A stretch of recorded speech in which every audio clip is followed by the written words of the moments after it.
మాకు కూడా ప్రతివ్యూహం ఉంటుంది కదా. అంటే ఇదొక కొత్త ఫ్యాషన్గా మొదలైందండి.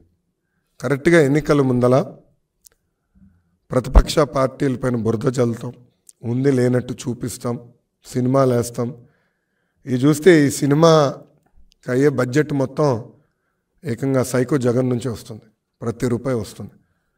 ఇప్పటికీ ప్రొడ్యూసర్ గారు, డైరెక్టర్ గారు ఐ థింక్ మూడు సార్లు కలిసినట్టున్నారు జగన్. నిన్న మీరు చూస్తే ఆయన తరపున, అంటే రామ్ గోపాల్ వర్మ గారి తరపున పోరాడిన, న్యాయ పోరాటం చేస్తున్న లాయర్ నిరంజన్ రెడ్డి గారు. ఆయన ఎవరండి? వైకాపా రాజ్యసభ సభ్యుడు.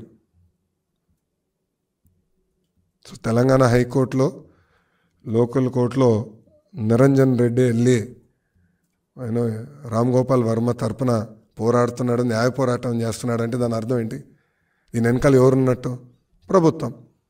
ఎస్, మాకున్న రైట్స్, రాజ్యాంగం మాకు రైట్స్ ఇచ్చింది, అది మేము కాపాడాలని కోర్టుని ఆశ్రయించాం. నిజంగానే సినిమా తీయాలంటే హూ కిల్డ్ బాబాయ్ తీయచ్చు, కోడి కత్తి పైన తీయచ్చు,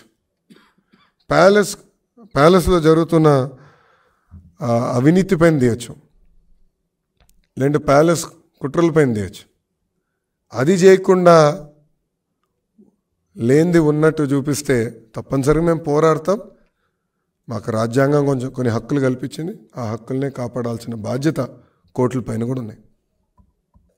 నేను సెన్సార్ బోర్డు స్టేట్కి రాశాను, సెంట్రల్ సెన్సార్ బోర్డు కూడా రాశాను, కానీ వాళ్ళు మేము రాసింది పట్టించుకోలేదు. అందుకే మేము కోర్టుని ఆశ్రయించాం.